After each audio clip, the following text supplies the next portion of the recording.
Caliph Omar dispatched Sa'd ibn Abi Waqqas and a new Arab 30,000-man army against Persia.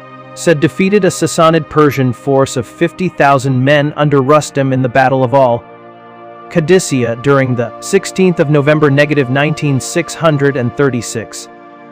This strategically significant inks. During 640 to 650 the Arab armies conquered what remained of Persian territory.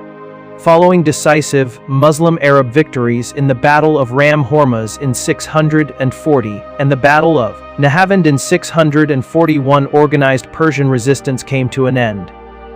During the next decade, this lack of an organized defense of their capital Ctesiphon not only demonstrates the poor state to which the Persian military had fallen through its defeats by Romans, Turks, civil war, and now Muslim Arabs, but also how unprepared the Persian defenses are. However, this Persian evacuation of their capital without a fight meant that there were still sizable Sassanid armies in the field that needed to be defeated before Muslim control of Mesopotamia could be consolidated. The main Persian force under Marne, the relative proximity of Bertha to the main Sassanid force at Jalula meant that Intak could move to join his forces to those of Miran and Kharazad, as well as providing a potential route of retreat for the Persian force should it be defeated at Jalula. The relative proximity of Bertha to the main Sassanid force at Jalula meant that Intak could move to join his forces to those of Miran and Kharazad, as well as providing a potential route of retreat for the Persian force should it be defeated at Jalula, while Abdullah was cutting off a potential route of retreat and reinforcement for the Sassanids. Hashim had squared up to the Persian forces at Jalula, while the strategic position of Jalula as a crossroads for the Sassanid state meant that it was vital foe. Upon surveying the disposition and defenses of the Persian force, Hashim recognized Miran's ploy in presenting the Muslims with only one offensive option, a costly frontal assault. This was something that he could ill afford given that the size of the foe.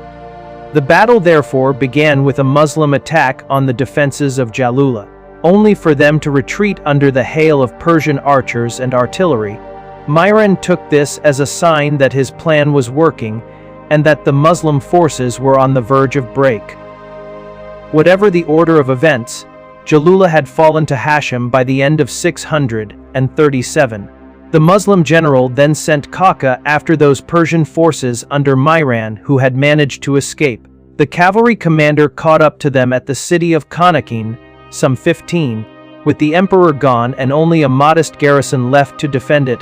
Hulwan also swiftly fell. Having settled affairs with the citizenry, the ever-ambitious Kaka then sent to his commander, Sa'd, asking if he could drive further into Iran in pursuit of the loss of Mesopotamia, let alone their capital at Ctesiphon, was a huge blow, not just to the prestige of the Sassanids, but perhaps more importantly to their continued ability to wage war, as those provinces contained a vast proportion of their population.